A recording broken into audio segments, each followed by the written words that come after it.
മല്ലൂസ് കഫയുടെ എല്ലാ പ്രേക്ഷകർക്കും ഹൃദയം നിറഞ്ഞ ഓണാശംസകൾ. ഞാൻ ശ്രദ്ധ. അടുപ്പിച്ച് കുറേ എപ്പിസോഡുകളിൽ ഞാൻ നിങ്ങൾക്ക് വേണ്ടി ഓണത്തിൻ്റെ കുറേ വിഭവങ്ങളുടെ റെസിപ്പീസ് ചെയ്തിട്ടുണ്ട്. അപ്പോൾ ഇന്ന് ഞാൻ വന്നിരിക്കുന്നതും ഓണത്തിൻ്റെ ഒരു സ്പെഷ്യൽ റെസിപ്പിയുമായിട്ടാണ്. ഇതെൻ്റെ ഒരു ഫ്രണ്ട് എനിക്ക് റിക്വസ്റ്റ് ചെയ്തൊരു റെസിപ്പിയാണ്. ഫ്രണ്ടിൻ്റെ പേര് അരുൺ. അവനിപ്പോൾ മുംബൈയിൽ ഷിപ്പിൽ ജോലി ചെയ്യുന്നു. അവൻ്റെ റെക്കമെൻഡേഷൻ്റെ പേരിലാണ് ഞാൻ ഇന്ന് ഈ വീഡിയോ ചെയ്യുന്നത്. അപ്പോൾ ഈ ഒരു ഓണക്കാലത്ത് ഞാൻ നിനക്ക് നൽകുന്ന ഒരു ഗിഫ്റ്റാണ്. അപ്പോൾ നല്ലൊരു അവിയലിൻ്റെ റെസിപ്പിയുമായിട്ടാണ് ഞാൻ ഇന്ന് മല്ലൂസ് കഫയിലൂടെ നിങ്ങൾക്ക് പരിചയപ്പെടുത്താൻ പോകുന്നത്. പല നാടുകളിൽ പല രീതികളിലാണ് അവിയൽ റെഡിയാക്കാറുള്ളത്. അപ്പം ഞങ്ങൾ പത്തനംതിട്ടക്കാർ റെഡിയാക്കുന്ന രീതിയിലുള്ളത് മല്ലൂസ് കഫയിലൂടെ ഞാൻ നിങ്ങൾക്ക് എല്ലാവർക്കും പരിചയപ്പെടുത്തുന്നതായിരിക്കും. അപ്പോൾ എല്ലാ പ്രേക്ഷകർക്കും, മല്ലൂസ് കഫയുടെ എല്ലാ പ്രേക്ഷകർക്കും ഒരിക്കൽ കൂടി ഓണാശംസകൾ അറിയിക്കുന്നു. അപ്പോൾ നമുക്ക് അവിയൽ ഉണ്ടാക്കുന്ന രീതി എങ്ങനെയാണെന്ന് നോക്കാം.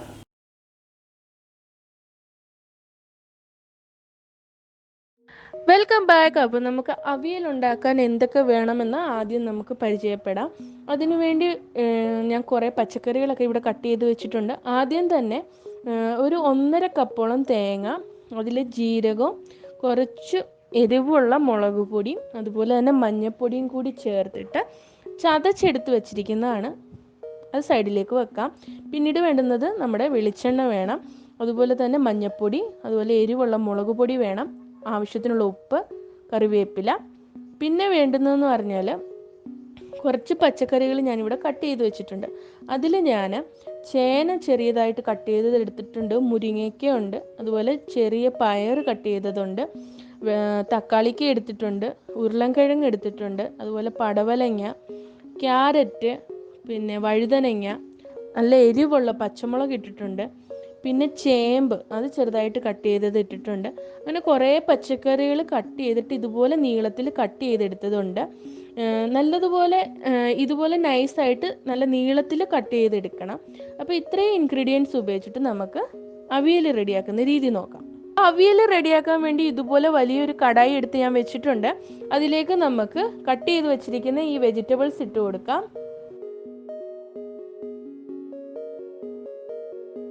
ഇങ്ങനെ കട്ട് ചെയ്ത വെജിറ്റബിൾസ് എല്ലാം ഇതിലേക്ക് ഇട്ട് കൊടുത്തിരിക്കുകയാണ്. ഇതിലേക്ക് നമുക്ക് ആവശ്യത്തിനുള്ള ഉപ്പും കൂടി ഈ ഒരു ടൈമിൽ ഇട്ട് കൊടുക്കാം. ഈ ഒരു ടൈമിൽ ഉപ്പിട്ട് കൊടുക്കുമ്പോഴേ അത് ആ കഷ്ണങ്ങളിലൊക്കെ ഒന്ന് പിടിക്കുകയുള്ളൂ. ഇതിലേക്ക് തന്നെ ഒരു 1/2 ടീസ്പൂൺ അളവിൽ മഞ്ഞൾപ്പൊടിയും കൂടി ഇട്ട് കൊടുക്കാം. അതിൻ്റെ കൂട്ടത്തിൽ തന്നെ ഒരു 1/2 ടീസ്പൂൺ അളവിൽ എരിവുള്ള മുളക് പൊടി അതും കൂടി ഇട്ട് കൊടുക്കാം.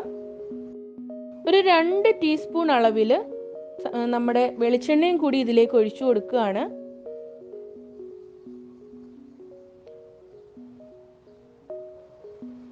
അതിലേക്ക് എടുത്തു വെച്ചിരിക്കുന്ന കറിവേപ്പില അതും കൂടി ഇതിലേക്ക് ഇട്ട് കൊടുക്കാം.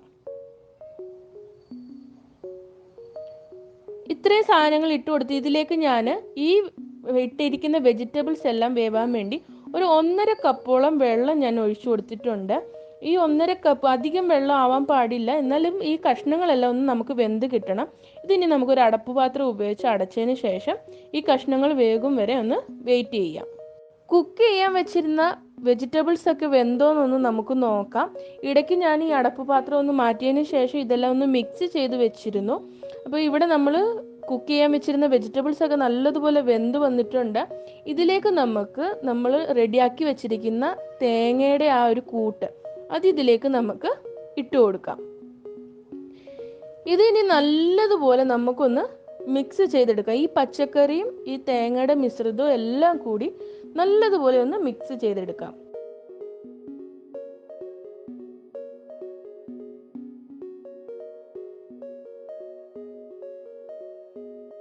അങ്ങനെ തേങ്ങയുടെ മിശ്രിതവും പച്ചക്കറിയൊക്കെ ആയിട്ട് നല്ലതുപോലെ മിക്സായി വന്നിട്ടുണ്ട്. ഇതിൽ കുറച്ച് ഉപ്പിൻ്റെ കുറവുണ്ട്. അപ്പോൾ അതിൽ ഞാൻ ആവശ്യത്തിനുള്ള ഉപ്പും കൂടി ചേർക്കുകയാണ്. ഓൾറെഡി പ്രത്യേകം ശ്രദ്ധിക്കുക, നമ്മൾ പച്ചക്കറി വേവിച്ചപ്പോൾ അതിനകത്ത് ഉപ്പ് ചേർത്തിട്ടുണ്ടായിരുന്നു. അപ്പോൾ ഇപ്പോൾ ഞാൻ ഇതിൽ കുറച്ച് ഉപ്പിൻ്റെ കുറവ് ഉള്ളത് കാരണം ആവശ്യത്തിനുള്ള ഉപ്പും കൂടി ചേർക്കുകയാണ്. ഇതിൻ്റെ കൂട്ടത്തിൽ തന്നെ ഞാൻ ഒരു 2 ടേബിൾ സ്പൂൺ അളവിൽ വെളിച്ചെണ്ണയും കൂടി ചേർത്ത് കൊടുക്കുകയാണ്. വെളിച്ചെണ്ണയാണ് അവിയലിൻ്റെ മെയിൻ ടേസ്റ്റ് കൂട്ടുന്ന ഒരു കാര്യം. ലാസ്റ്റ് ടൈമിൽ നമ്മൾ ചേർക്കുന്ന ഈ വെളിച്ചെണ്ണ അതിനൊരു പ്രത്യേക ടേസ്റ്റ് തന്നെ ആയിരിക്കും. പല സ്ഥലങ്ങളിൽ പല രീതികളിലാണ് അവിയൽ റെഡിയാക്കാറുള്ളത്. ഈ ഒരു രീതിയിലാണ് പത്തനംതിട്ട സൈഡിലൊക്കെ നല്ലതുപോലെ കുഴഞ്ഞിരിക്കുന്ന ഒരു രീതിയിലാണ് അവിയൽ റെഡിയാക്കാറുള്ളത്. ഇതിനി നമുക്ക് ഒരു അടപ്പുപാത്രം ഉപയോഗിച്ചതിന് വെച്ച് അടച്ചതിന് ശേഷം ഗ്യാസ് ഓഫ് ചെയ്യാം. ഒരു 5 മിനിറ്റ് കഴിഞ്ഞിട്ട് നമുക്കിതൊരു സെർവിങ് ബൗളിലേക്ക് മാറ്റാം. അങ്ങനെ സ്വാദിഷ്ടമേറിയ അവിയൽ ഇവിടെ റെഡിയായി. ഞാനൊരു സെർവിങ് ബൗളിലേക്ക് മാറ്റിയിരിക്കുകയാണ്. പല സ്ഥലങ്ങളിൽ ഞാൻ പറഞ്ഞതുപോലെ പല രീതികളിലാണ് അവിയൽ റെഡിയാക്കാറുള്ളത്. ഞാൻ സാധാരണ റെഡിയാക്കുമ്പോൾ ഇതുപോലെ ചേമ്പും അതുപോലെ തന്നെ ചേനയും എല്ലാം ഇട്ടതിന് ശേഷമാണ് റെഡിയാക്കാറുള്ളത്. അപ്പോൾ നിങ്ങൾ ഏവരും ഈ ഒരു ഓണക്കാലത്ത് ഇതൊന്ന് ട്രൈ ചെയ്ത് നോക്കുക.